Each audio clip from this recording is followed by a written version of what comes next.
हाँ, नमस्कार दोस्तों। फ्रेंड्स, आज हम देखेंगे कि हम पर्टिकुलर डेट पर अपनी एज कैसे निकाल सकते हैं। यानी किसी अगर पर्टिकुलर दिनांक पर या किसी एक खास डेट पर अगर हमको अपनी उम्र निकालनी है, हमको एज निकालनी है। आमतौर पे ये जब हम कोई भी फॉर्म फिलअप करते हैं किसी कंपटीशन एग्जाम का या जनरल कोई फॉर्म फिलअप करते हैं, तो एक ऑप्शन, एक कॉलम रहता है उसमें कि इस पर्टिकुलर डेट पर आपकी एज क्या है।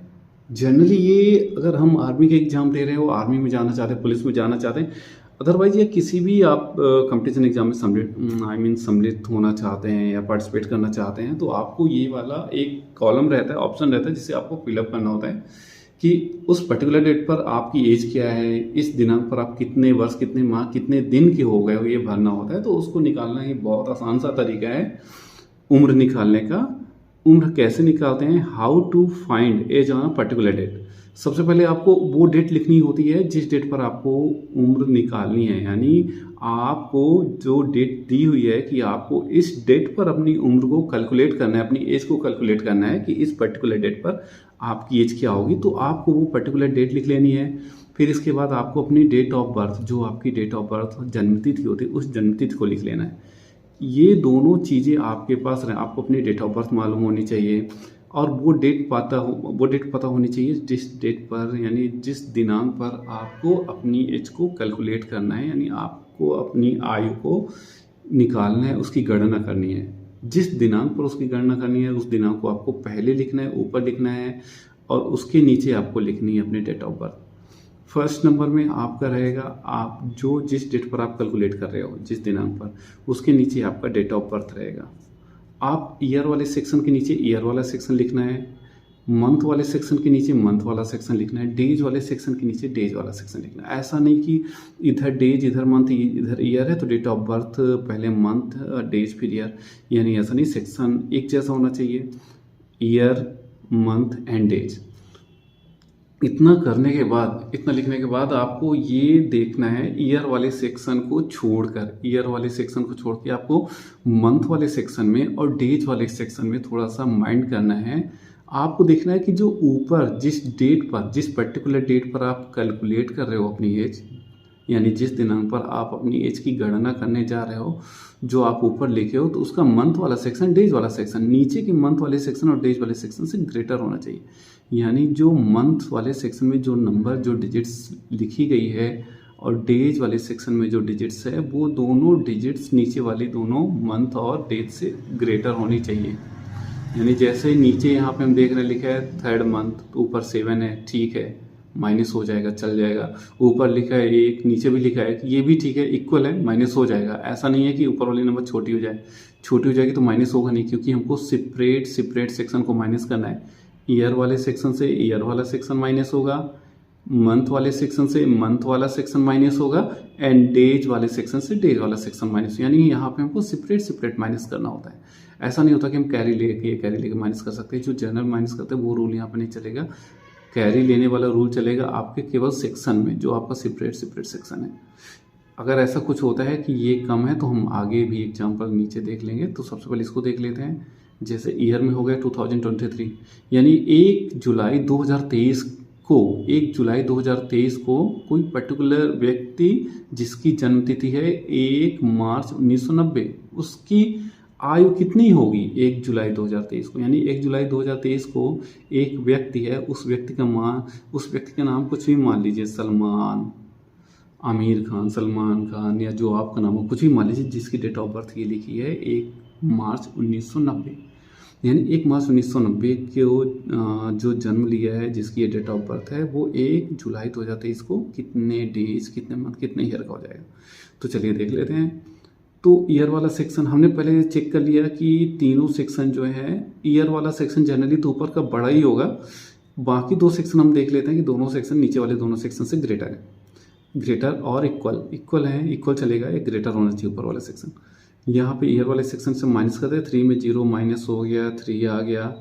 अब यहाँ पे कैरी वाला रूल चल जाएगा। ये 2 में 9 माइनस नहीं होगा तो इससे कैरी लेगा, इसके पास में नहीं है तो इससे जैसा भी आप माइनस करते हो, तो यहाँ पे ये 12 बन जाएगा। 12 में 9 माइनस हुआ, 3 आ गया।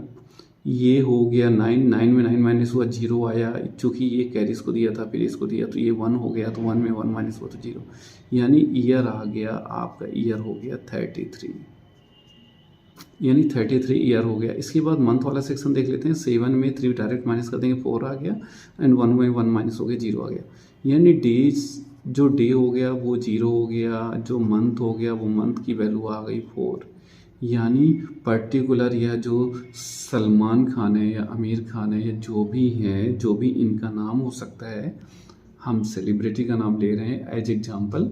यहाँ पे किसी का भी नाम, किसी की भी डेट ऑफ बर्थ ही हो सकती है, तो जिसकी भी डेट ऑफ बर्थ है वह इंसान 1 जुलाई 2023 की डेट में 33 ईयर्स 4 मंथ का हो जाएगा। जैसे आपकी ही अगर ये डेट ऑफ बर्थ है, जो भी आपकी डेट ऑफ बर्थ है, आप लिख के ऐसे माइनस कर लोगे तो आपको पता चल जाएगा कि आप कितने ईयर्स के, कितने मंथ के एंड कितने डे के हो गए हो। यहाँ पर भी एक एग्जांपल देख लेते हैं। जैसे सपोज करो 1 जुलाई 2023 की ही स्थिति में कोई एक दूसरा व्यक्ति है जिसकी जन्मतिथि है, सपोज करो मेरी ही जन्मतिथि ये है कि सपोज दैट मेरा नाम संजीव है। संजीव की डेट ऑफ बर्थ, संजीव की जन्मतिथि है 12 सितंबर 1995। 1 जुलाई 2023 की स्थिति में हमको पता करना है कि 1 जुलाई 2023 में मैं कितने ईयर का हो जाऊंगा, मतलब कितने ईयर, कितने मंथ, कितने डेज मुझे जानना है कि मुझे फॉर्म भरना है या किसी को जानकारी देनी है ना। तो इसको मुझे कैलकुलेट करना है। तो चलिए देखते हैं। पहले तो हम तीनों सेक्शन को देखेंगे। तो ये वाला ईयर वाला सेक्शन आमतौर पे तो ऊपर का बड़ा ही रहेगा, जैसे मैं बताया था, इसमें कोई चेंजेस ज़्यादा करने नहीं होते। मंथ वाला सेक्शन में हम देख रहे हैं कि जो हमारे पास ये मंथ वाला सेक्शन है, इसमें हम देख रहे हैं कि जो ऊपर वाले नंबर है ये छोटी है, नीचे वाली नंबर बड़ी है। तो 7 में 9 माइनस होगा नहीं, 7 इससे कैरी लेगा नहीं। यहाँ पे एक सेक्शन दूसरे सेक्शन से कैरी नहीं ले सकता। ये अलग फैमिली है, ये अलग फैमिली, अलग फैमिली है ना। तो ये बिल्कुल कैरी नहीं ले सकते एक दूसरे से। हाँ, इतना हो सकता है कि जो मंथ वाला है ना, अगर ये मंथ वाला कम पड़ रहा है तो मंथ वाला नंबर अगर कम पड़ रही है तो ये ईयर वाले से मांगेगा, ये ईयर वाले से बोलेगा, इससे ये ईयर से बोलेगा कि हमको 1 ईयर दे दो। तो ये 1 ईयर इसको मंथ को देगा, ये ईयर वाला 1 ईयर। तो आपको पता है कि 1 ईयर में कितने मंथ होते हैं, 12। तो ये 1 ईयर जब इसको देगा 1 ईयर, तो सबसे पहले तो अगर ये इसको देगा तो इसमें तो कम हो जाएगा। तो ये जो 2023 है तो ये हो जाएगा 2022, ये 1 ईयर कम हो गया। अब ये इसको दे दिया 1 ईयर, 1 ईयर का मतलब होता है 12 मंथ। अगर ये इसको 12 मंथ दे दिया तो 12, यहाँ पे 12 एंड 7 पहले से ही लिखा है, तो कितने हो जाएंगे 19। तो ये बन जाएगा 19 मंथ्स। ये मंथ्स वाला सेक्शन हो जाएगा 19। ईयर वाला सेक्शन हो गया 2022। क्यों हो गया, क्योंकि 1 ईयर निकल गया इससे और ये कहाँ चला गया, मंथ के पास चला गया। तो मंथ के पास जाएगा तो वो मंथ में ही कन्वर्ट होगा, ईयर जाके जुड़ेगा नहीं कि 7 से 1 ईयर 8। ये मंथ वाला सेक्शन है तो ये ईयर इधर गया तो ये मंथ में आके कन्वर्ट हो गया। तो 1 ईयर का मतलब होता है 12 मंथ। तो ये 12 यहाँ पे आके ऐड हो गया, तो ये बन गया 7 पहले से था, 12 ऐड हो गया, तो 7 और 12 हो गया 19 हमने यहाँ लिख दिया। अब हम देख रहे हैं कि ये जो डेज वाला सेक्शन है, डेज वाला सेक्शन में भी थोड़ा सा कुछ गड़बड़ दिख रहा है। ऊपर की जो डेज है वो नीचे की डेज से माइनस नहीं होगी, यानी नीचे की डेज बड़ी नंबर है, ऊपर की डेज छोटी नंबर है। तो यहाँ भी हमको कुछ ऐसा ही करना पड़ेगा। अब डेज किससे, डेज डायरेक्ट मंथ से तो लेगा नहीं, डेज का क्लोजर है, डेज डायरेक्ट ईयर से नहीं लेगा, डेज का क्लोजर है मंथ। तो डेज अपने पड़ोसी, अपने बगल वाले से मंथ से मांगेगा, तो मंथ भी इसको एक दे देगा, दे सकता है, एक देने में इसको कोई कमी नहीं पड़ेगी। ऐसा नहीं होगा कि एक ये दे देगा तो फिर इसको लेना पड़ जाएगा अभी। तो ये मंथ अगर इसको देगा तो ये इससे बोला, अब मंथ इसको देगा तो 1 मंथ अगर देगा तो ये जो 19 है तो ये भी 19 एक बार और कट गया, तो ये 19 अब बन जाएगा 18। अब 19 क्या बन जाएगा 18, यानी कि अब ये 18 हो गया। और ये जब इसको 1 मंथ देता है तो 1 मंथ का मतलब होता है 30 डेज, 1 मंथ यानी 30 डेज। अब ये 30 इसमें बढ़ जाएगा, इसमें कितना हो जाएगा 30 बढ़ जाएगा, तो 30 + 1 हो जाएगा 31। ये अब कट होके ये बन जाएगा कितना 31 डेज। अब देखिए ये डेज पहले 12 थी, है ना, नीचे 12 थी, ऊपर 1 थी। अब देखिए डेज ऊपर कितना हो गया, ऊपर 31 हो गया। अब कॉमन सी बात है 31 में 12 माइनस हो जाएगा, चलिए ये वाला सही हो गया। मंथ वाला सेक्शन देख लेते हैं। मंथ वाला जो नया सेक्शन ये हो गया 18, नीचे है 9, इन दोनों से मतलब नहीं है। अब जो नया बना, नया क्या हो गया 18 9, अब ये भी माइनस हो जाएगा। ईयर वाला सेक्शन तो कभी कम पड़ेगा ही नहीं, एक बार क्या 2 बार भी ये दे देगा, इसको तो कम नहीं पड़ेगा। तो अब चलिए नए तरीके से इसको लिख लेते हैं, डेज मंथ और ईयर। इसको थोड़ा अब नए तरीके से हम लोग इसको अब लिख लेते हैं, डेज मंथ ईयर। तो डेज अब कितना हो गया, ये वाला हो गया 31, ये मंथ कितना हो गया, अब ये मंथ हो गया 18, ईयर कितना हो गया 2022।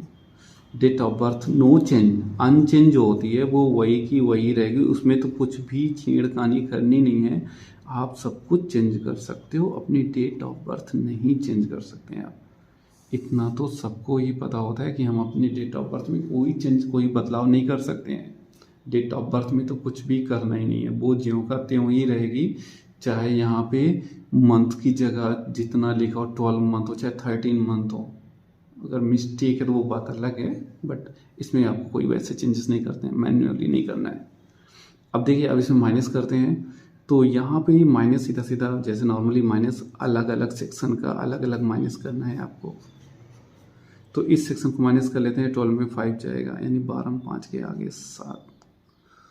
अब ये चूँकि 2 था तो इससे कैरी लिया, तभी तो 12 बना था। जनरली जैसे अपन माइनस करते हैं जिस टाइप से, भी हो गया 1, यानी 11, 11 में 9 गए तो आ गया 2। अभी 9 में 9 गया तो ये हो गया 0, ये भी हो जाएगा, 1 बचेगा, ये तो 1 में गया 0, ये आ गया 27। 18 में 9 गए, डायरेक्ट 9 ही आ जाएगा। और इधर ये हो जाएगा 11 में 2 गए 9, और ये बनेगा 2, 2 में 1 गए 1, यानी 19 डेज आ गया, 9 मंथ आ गया 27 ईयर्स।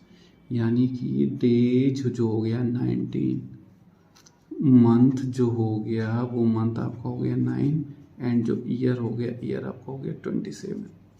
यानी ये वाला बंदा, I mean me my self Sanjeev, क्या था 1 जुलाई 2023 की स्थिति में, 1 जुलाई 2023 की स्थिति में अगर देखा जाए, जिसका डेट ऑफ बर्थ ये है, तो वो 27 ईयर, 27 साल 9 माह 19 दिन का, यानी 27 वर्ष 9 माह 19 दिन का हो जाएगा। इस टाइप में आप अपनी आयु, किसी भी डेट पर अपनी आयु को आप फाइंड आउट कर सकते हैं, निकाल सकते हैं, उसकी गणना कर सकते हैं, कैलकुलेट कर सकते हैं। बहुत ईजी है, बस इस चीज़ को आपको समझना है। चाहे आप इसको नोट कर लीजिए, स्क्रीनशॉट ले लीजिए, और अगर आपको समझ में आ गया है कहीं कुछ, अगर आपको अभी भी कुछ प्रॉब्लम हो रही है तो आप कमेंट में पूछ सकते हैं। और अगर आपको ये समझ में आ गया और वीडियो अच्छा लगा तो इसे लाइक और सब्सक्राइब